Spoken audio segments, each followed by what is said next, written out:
I'm gonna show you how to make this awesome project 3 different ways. We got beginner level, we got kind of an intermediate level, and then we have more of an advanced level using some advanced tools. Ready to go. These projects are based on this, and this was my grandpa's. This is one of my most prized possessions that I have. It's so sentimental to me.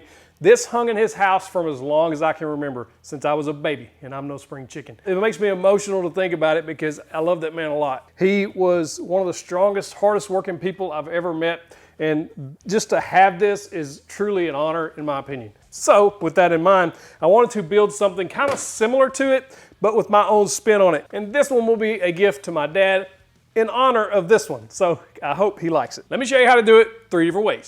The first one is the beginner level. This is super easy. All I'm doing is taking a piece of maple and I'm gonna lay out where I want my gauges. And in my case, I want it about 2.5 inches in from the edge to the center of the hole, and then about 3 inches down from the top and the bottom, and then the one in the middle is just centered up.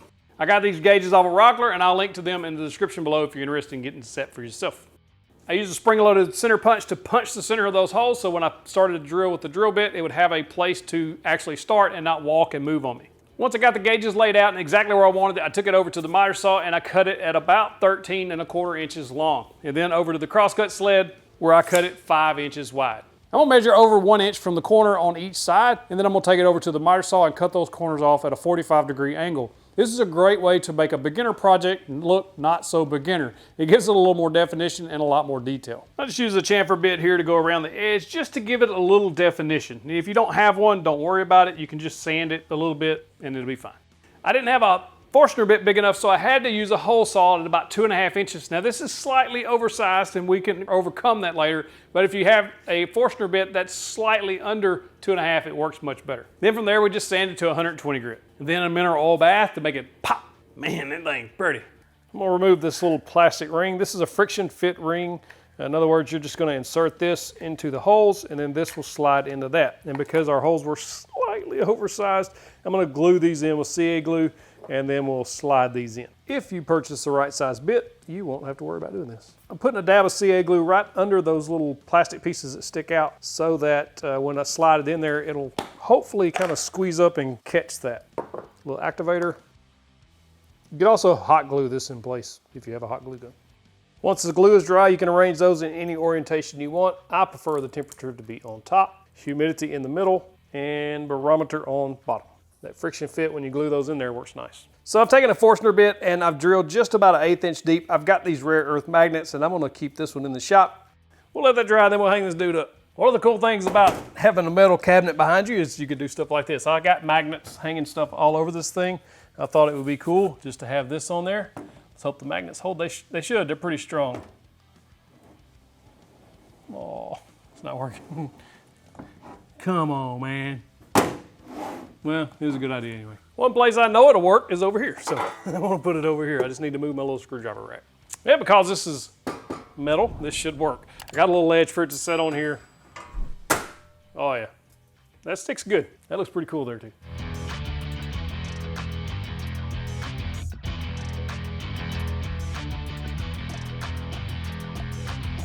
Now I'm just using scrap wood here. I've got 2 pieces of walnut, 1 piece of maple, and I put the maple in the middle. That way it'll have a nice contrast. I did use a little bit of table salt here just to keep those from slipping and sliding around. Clamp them up, let them dry for a few hours.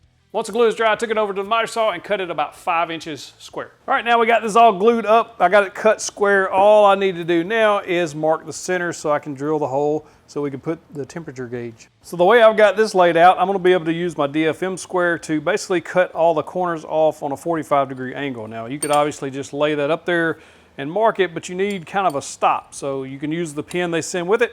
And now I know that I can set this at the exact same spot on every corner and just mark that so I can cut those off. And that's gonna leave me about 2 1/4 on all 4 sides. So it kind of sets up like a stop sign.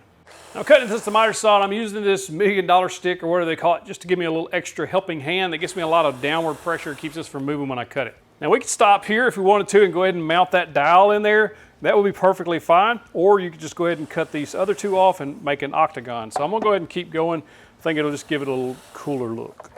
Now over to the drill press, and I'm drilling the same size hole here right in the center of this thing. So once I was about halfway, I took it off and used another drill bit to drill all the way through so I could have a starting point from the other side, because the hole saw bit is too shallow to go all the way through. Now we're going to sand this and put a little bit of a round over on the front edge. I don't want to use too much here, so I'm using an 1/8 inch round over. And then when you sand it, be careful not to knock off the edges of that stop sign look you got there. Now I'm just sanding this to 120 grit. Now for that oil bath to make that wood grain pop. I love the way walnut looks. So for this one, I just need to figure out which side that I want my gauge on, and I like this side for whatever reason.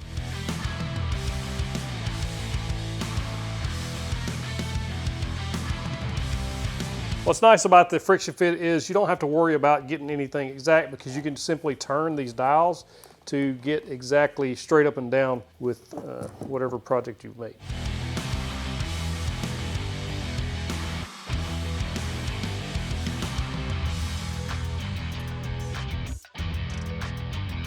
Now for the advanced model, I'm going to be using Carbide Create and the CNC to create a nice custom piece for my dad. Now he likes hunting and deer and all that stuff, so I'm going to put a nice deer scene. I got this file off of Etsy. I purchased the SVG, pulled it into Carbide Create, and then just put it on this shape.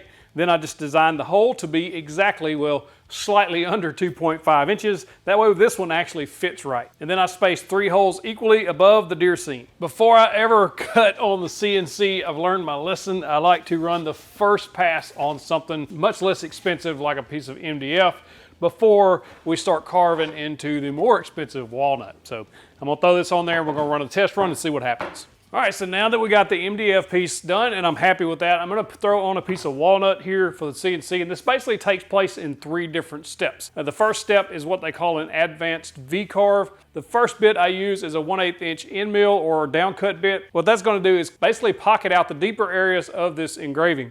After that, then I went and put in a 90-degree V-bit. This is number 302. I'll link to all these bits that I use in the description, but the 302 basically gets those fine details in there, like the tree branches, the antlers on the deer, as well as the grass underneath. It gives it those really nice detailed look, so it looks more advanced V-carve. Once that was done, I put a 1/8 inch back in there because it's going to basically put a border all the way around this, and I set that about an 1/8 inch in because I wanted to kind of have a little bit of detail on the edge. Once that was done, I put a 1/4 inch down cut bit in there. That's going to cut the holes out so that we can have places for our gauges, and it's going to cut the entire thing out. Be sure that you use tabs here.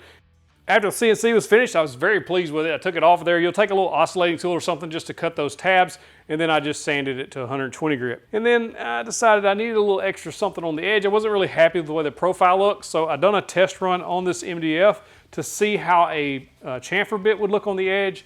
I liked it, so I went ahead and done a chamfer bit all the way around the edge. What it does is basically it puts a line in there now where it's kind of chamfered off where I left that detail on there. And so it kind of gives it a little extra definition. I'm really happy with how that came out. After I was done with the router, I just started sanding, and I sanded to 120 grit, and then we just dunk it in a bath of mineral oil.